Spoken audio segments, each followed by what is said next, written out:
depuis 4 ans, il y a à peu près 92% de femmes qui le suivent. Pourtant, le compte s'appelle pas « Je ne veux pas être mère », il s'appelle « Je ne veux pas d'enfant », donc c'est pas genré.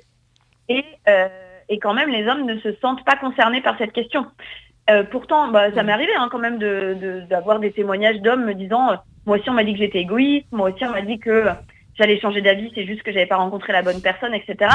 Et des études sociologiques qui ont été faites montrent aussi que des hommes reçoivent ces phrases-là, mais c'est pas du tout les mêmes proportions que les femmes, quoi. Et en fait, il y a vraiment cette idée que la parentalité est encore très très genrée uniquement au féminin, et que donc le désir ou non-désir d'enfant n'est pas une question qu'on peut conjuguer au masculin. Alors même que moi, je suis très formelle aussi là-dessus, c'est qu'il est urgent que les hommes s'emparent de ce sujet, parce qu'en fait, le nombre d'hommes qui ont procréé, qui sont géniteurs, mais ne sont pas devenus des pères, parce qu'en fait, ils ne savaient pas qu'ils ne voulaient pas d'enfants, certainement, parce qu'en fait, ils ne se sont pas du tout renseignés sur qu'est-ce que ça implique de devenir parent, comment on devient père, quelle responsabilité ça incombe quand tu deviens parent. Oui. En fait, ils tombent des nues parce qu'ils ne sont pas éduqués sur cette question-là, quoi. Donc, c'est vraiment urgent de leur d'avoir eux aussi un espace pour réfléchir à ça, quoi. Et d'accompagner la parentalité de manière organisée et sociétale. Et ça changera beaucoup de choses. Et c'est pas enlever des droits aux uns pour les refiler aux autres. Ça, les gens, il faut qu'ils se mettent ça dans la tête. Et comme tu le disais en intro, on n'est pas en opposition, les femmes qui ont des enfants et les femmes qui n'en veulent pas. On est ensemble, en fait. Et d'autant plus quand on les a et qu'on voit comme c'est la galère parfois. Donc, non, il faut arrêter de se dire qu'on est les uns contre les autres. Et en parlant de pardon, vas-y Bettina. Non, et je rajoutais juste, c'est le concept de charge maternelle, c'est Fiona Schmidt qui l'a mis en avant dans son livre en 2020, Lâchez nous l'utérus. Ouais. Qui est super bien. Et en fait, elle mettait ça en avant, c'est-à-dire que la charge maternelle, donc le fait de se dire que, en fait, si t'es une femme, tu vas être maman, et qu'on veuille des enfants, qu'on n'en veuille pas, on la subit quand même. C'est-à-dire que moi, je suis quand même perçue comme une potentielle future mère. C'est-à-dire, par exemple, dans le milieu du travail, je vais quand même subir des discriminations de par le fait que je sois une femme. Parce qu'on va se dire, elle va prendre un congé mat, blablabla, enfin voilà. Alors que, du coup, oui, on est toutes dans le même panier, ça c'est clair, ouais. C'est bien de le rappeler, par exemple.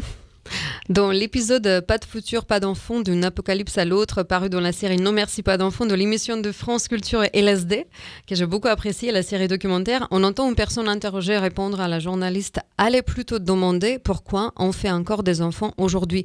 En fait, parce que justement, elle est venue être interrogée et elle s'est demandé en fait maintenant pourquoi on ne renverse pas un peu les rôles en fait. Est-ce que c'est pas ça la question en fait aujourd'hui que chacune et chacun doit se poser au lieu de dire pourquoi tu fais pas d'enfants, mais de dire pourquoi on fait aujourd'hui en fait des enfants. C'est ça, moi je trouve qu'en fait, et encore une fois, moi je suis favorable à ce genre de questionnement pour tout le monde, mais pas dans une visée culpabilisante, tu vois, c'est-à-dire qu'il y a aussi un discours de gens qui disent oh là là, ces égoïstes qui font des enfants alors que c'est la crise climatique, etc. Enfin, c'est irresponsable de mettre un enfant dans ce monde. Moi, je suis pas trop d'accord. Je pense pas que ce soit un discours qui serve à quelque chose, en fait, tout simplement. Mais par contre, oui, en fait, c'est que tout le monde... Enfin, en fait, c'est le problème, c'est que mettre un enfant au monde, c'est la chose la plus responsabilisante de notre vie. C'est-à-dire, même élever un être humain, enfin, je veux dire, c'est le truc le plus... c'est la plus grande responsabilité d'une vie de quelqu'un. Et pourtant, c'est le truc où on a décidé que c'était le plus naturel du monde et donc il n'y avait pas besoin de se questionner là-dessus. C'est quand même horrible. Et du coup, moi, je suis plutôt dans une logique qui est un des chapitres de mon livre dans la 3e partie qui s'appelle « Faites des parents et pas des enfants ». Et en fait, j'emprunte cette phrase à une philosophe qui s'appelle Donna Haraway qui parle de ce sujet-là, c'est-à-dire qu'aujourd'hui, on fait des enfants mais on ne fait pas des parents. C'est-à-dire qu'on n'a pas encore mis en mots et mis vraiment en place un vrai parcours pour que les gens deviennent des parents. Mais c'est-à-dire que c'est pas inné, ça s'apprend de devenir parent. Dans notre toute première émission, pardon, je te coupe. Dans notre toute première émission, on avait martelé, il ne faut pas une préparation à l'accouchement. L'accouchement, c'est qu'une étape, c'est une préparation à la parentalité. Et ça rejoint absolument ce que tu dis. Exactement, mais c'est clair.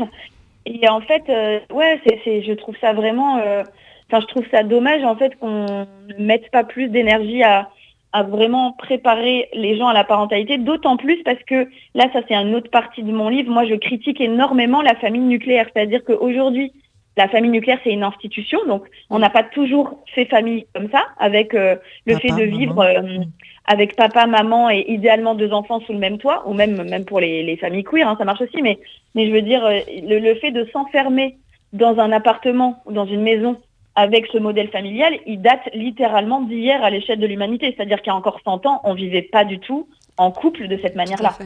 Et aujourd'hui, le problème, c'est que la famille nucléaire, elle est le lieu par excellence des violences. C'est-à-dire que les violences intrafamiliales sont un problème de société qui n'est pas encore géré et qui prend sa naissance dans cette famille nucléaire. Donc il faut vraiment qu'on révolutionne tout ça et que d'une part on prépare les gens à la parentalité et qu'on en fasse et qu'on assainisse aussi ce modèle familial pour qu'il soit plus source de violence pour les enfants et source de discrimination pour les femmes, quoi.